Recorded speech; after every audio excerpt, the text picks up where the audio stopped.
as long as the Kuki Zhou breathe, as long as the Kuki Zhou have blood in their vein, will strive for our land. Wars are fought on the battlefield. Wars are fought between soldiers with arms, not with civilians. If you are courage enough, fight with the man with arms, not with the innocent civilians. Ai ning them koi Hussein su koi aseng badi Hussein koi aduga mayam na ning them ko bu su yawi aseng bai mai pa na thon badi ning them Hussein koi bai se Hussein Muhammad Hussein. Yes. Oja ji karai karam lam dagi Ai Moirang Kokta Moirang Kendra Kokta dagi ni. Oja hoji ki irang se khangna hoi Meetei ga Kuki ki karak sita Muslim budi yaude. Hoi hoi. Adoi tar busu ayam dikan ge Muslim na mating pangaga chingi Kuki mayam gi pot su holi ko. Pot holi mating pangi adabu lady ba ichin naw Meetei sing na di Muslim da awaba natraga na auto da pot puri ba mayam se loi na ching thara mai thadok ki haba ko. Ado oja na amtang hai biro hoji ki impan gi se lady ba Muslim ichin naw na sigi Irang marakta mating pangaga kay wakhan lege masi seng narakanda ai khoi leitaba oja khoi ga ai di Meetei ga ai di oja khoi Kuki ga hekta hairasi ko ai di khanaba ai di nungaina da ba sugumba hanaba sunaba sida khoi da yam waya khoi leitalaba laira ba khoi da seng narakanda nongmagi chara talaga chaba khoi se oja seng narakanda hana lising tanwa ngamamdo hojik si changwa tan manate Sangwa tan mangamdre oja sengna hagan akhoi yam wai sengna adu akhoi ya pamba sidi sengna nusina na sar khoi akhoi punna hana gumna leimina buduni akhoi na pamjari si sar sengna oda Meetei sing na budi hoi Muslim sing na mating pang ba se ogumba mai thabi adu tawi hoi sing na kai silige akhoi da Kuki sing na ngasi phauda akai ba kari shu taude oja kari shu taude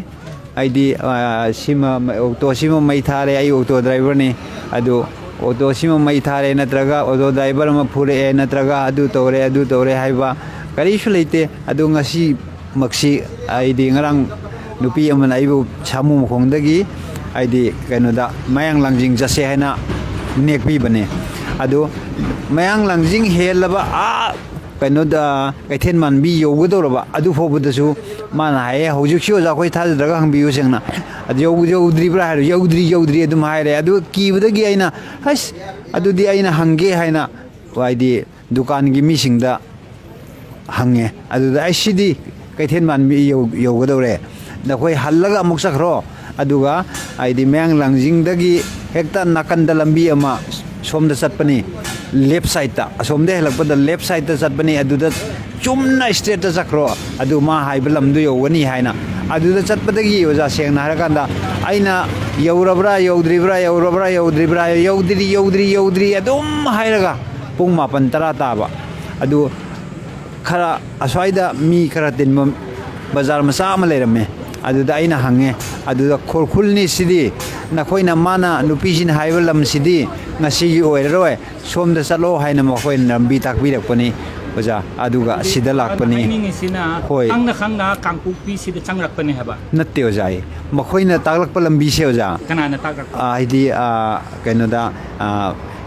mayang langjing dagi somda haijallo haina hai taglakpa mising je sina taglakpa si oja highway sugnat natte baja highway ani sidi ai khangi dina oja ko adu de phare oda marang ne phari bise mani oja marang ne phari bise adu acha thakti dum ai oja ai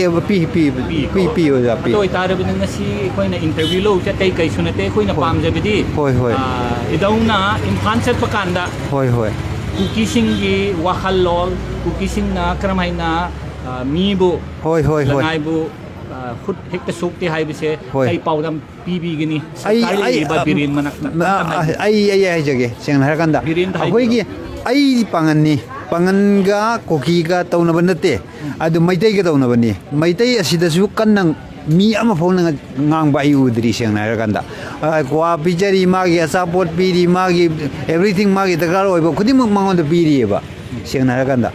ꯍꯥꯏꯗꯤ ꯑꯟꯇꯦ ꯑꯩꯕꯨꯗꯤ ꯇꯣꯉꯥꯟ ꯊꯝꯃꯁꯦꯕ ꯑꯩꯗꯤ ꯏꯔꯥꯡꯁꯤ ꯌꯥꯎꯗꯕꯅꯤꯅ ꯑꯗꯣ ꯏꯔꯥꯡ ꯇꯧꯅꯔꯤꯕ ꯍꯥꯟꯅꯔꯤꯕ ꯅꯨꯄꯤ ꯑꯁꯤꯗꯁꯨ ꯀꯔꯤꯒꯨꯝꯕ ꯄ꯭ꯔꯦꯁꯔ ꯑꯃꯐꯥꯎ ꯄꯤꯗꯦ ꯍꯥꯏꯕꯁꯦ ꯁꯦꯡꯅ ꯑꯩ ꯏꯁꯥꯃꯛꯅ ꯍꯥꯏꯖꯒꯅꯤ ꯁꯦꯡꯅ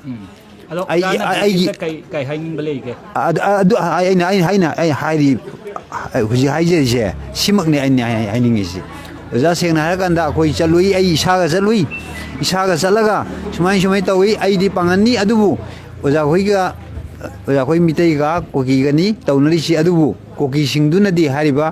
ꯑꯩꯒ ꯆꯠꯃꯤꯟꯅꯔꯨꯔꯤꯕ ꯑꯩꯒꯤ ꯏꯆꯦ ꯍꯥꯏꯕ ꯇꯥꯔꯦ ꯃꯁꯤꯗ ꯍꯥꯏꯗꯤ ꯃꯥꯒꯤ ꯗꯔꯀꯥꯔ ꯑꯣꯏꯕ ꯈꯨꯗꯤꯡꯃꯛ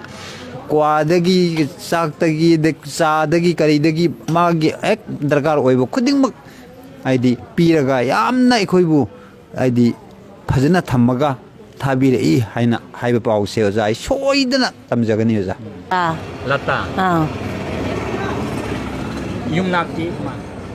ꯂꯥꯏꯁꯝꯅꯤ ꯃꯥꯗꯤ ꯀꯗꯥꯏꯗꯒꯤ ꯁꯦꯛꯃꯥꯏꯖꯤꯟ ꯁꯦꯛꯃꯥꯏꯖꯤꯟ ꯏꯃꯥꯅ ꯉꯔꯥꯡ ꯆꯪꯔꯛꯏꯁꯦ ꯖꯒꯥꯁꯦ ꯂꯩꯔꯤꯕ ꯀꯥꯡꯄꯣꯛꯄꯤꯅꯤ ꯍꯥꯏꯕꯁꯦ ꯈꯪꯕ꯭ꯔꯣ ꯏꯃꯥꯅ ꯈꯪꯗꯦ ꯐꯔꯦ ꯉꯔꯥꯡꯗ ꯅꯨꯡꯗꯥꯡꯗꯣ ꯂꯦꯛꯑꯕꯅꯤꯅ ꯂꯦꯛꯄꯗꯨꯗ ꯏꯃꯥ ꯀꯝ ꯇꯧꯒꯦ ꯑꯆꯥ ꯊꯛꯄ ꯀꯃꯥꯏꯅ ꯄꯤꯖꯒꯦ ꯂꯩꯔꯤꯕ ꯏꯃꯥ ꯏꯕꯦꯟ ꯑꯩꯈꯣꯏꯒꯤꯗꯤ ꯃꯦꯔꯥ ꯄꯥꯏꯕꯤ ꯍꯥꯏ ꯃꯤꯇꯩꯒꯤꯗꯤ ꯆꯥꯁꯨ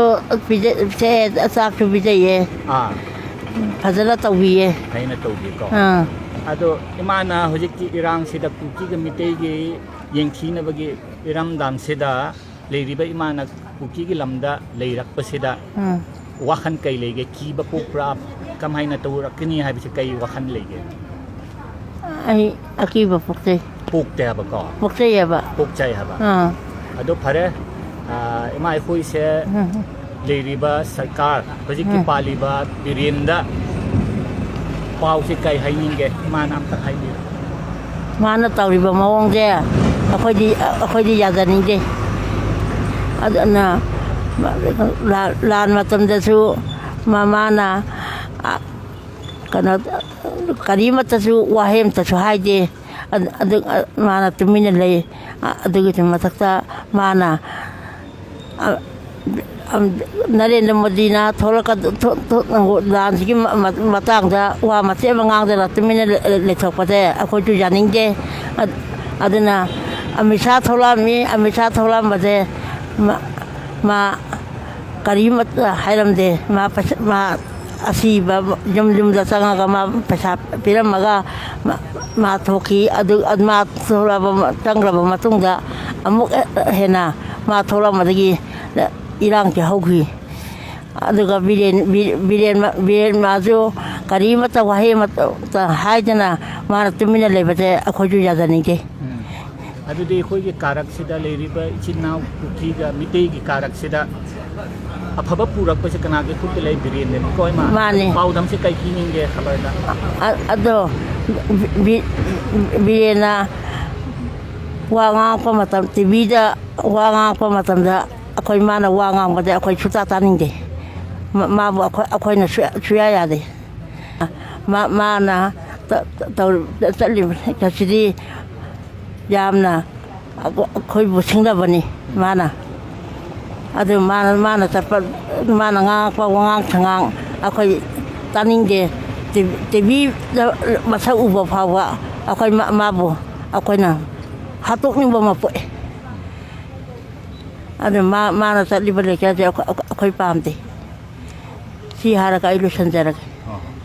ꯐꯔꯦ ꯏꯃꯥ ꯃꯦꯔꯥ ꯄꯥꯏꯕꯤꯁꯦ ꯂꯩꯔꯤꯕ ꯑꯩꯈꯣꯏꯁꯨ ꯃꯦꯔꯥ ꯄꯥꯏꯕꯤꯅꯦ ꯐꯝꯃꯤꯁꯦ ꯈꯦꯠꯅꯕ ꯀꯩ ꯎꯕ ꯐꯪꯒꯦ ꯏꯃꯥꯅ ꯀꯨꯀꯤꯁꯤꯡꯒꯤ ꯃꯦꯔꯥ ꯄꯥꯏꯕꯤꯁꯦ ꯀꯔꯤꯝꯇ ꯈꯦꯠꯅꯗꯦ ꯃꯣꯏꯅ ꯉꯔꯥꯡ ꯑꯩ ꯂꯥꯛꯄ ꯃꯇꯝꯗ ꯃꯣꯏꯅ ꯐꯖꯅ ꯋꯦꯜꯀꯝ ꯇꯧꯕꯤꯕꯁꯦ ꯑꯩꯅ ꯃꯈꯣꯏꯕꯨ ꯊꯥꯒꯠꯂꯤ. Let this be a testament and let this be a foolproof that Kuki-Zo communities are not communal like any other communities. And we would like to urge the state government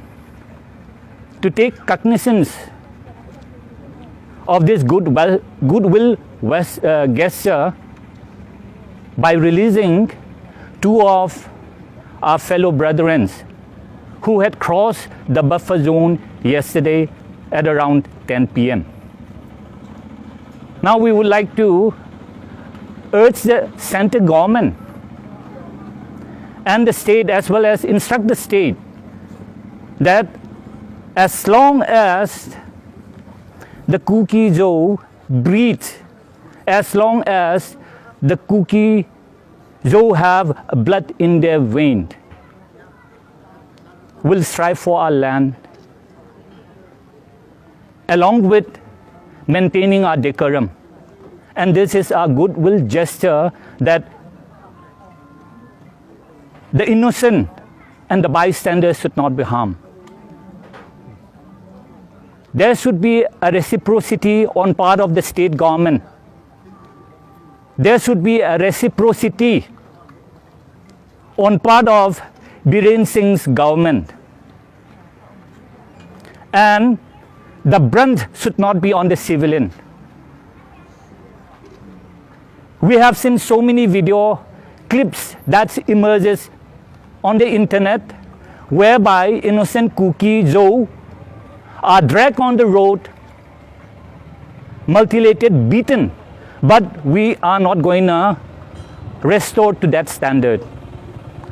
We are going to maintain our standard. We are going to move, demand our political aspiration in a most democratic form. And this is one of a message that we would like to give to our Valley brethren. And for the center government to stop giving instructions or giving goodies to a deluded state administrator. Biren ji, you have crossed the line. Let this stop. We have crossed the line, we have to stop. As we have given interview by them, they should be our ambassador of goodwill messages to Imphal. And we want that reciprocity. Wars are fought on the battlefield. Wars are fought between soldiers with arms, not with civilians. If you are courage enough, fight with the man with arms, not with the innocent civilians, where you ambush them on the way. So we would like to appeal to Biren Singh and the MP Sana Zauba and to all the elected representatives of the valley that enough is enough. Tribal entities, other hills, on behalf of all the communities of Kangpokpi district, would like to say a quick gesture in this service. The majoritarian Meetei communities have been fought. Last night, 2 students of Imphal Valley has been crossing the buffer zone at around 10 p.m. And today, on behalf of all the committee as well as the community of the Kuki Zhou peoples within Southern Hills, send over the 2 innocent victims to the 22 AR as well as the Kangpokpi District Police with safe and sound.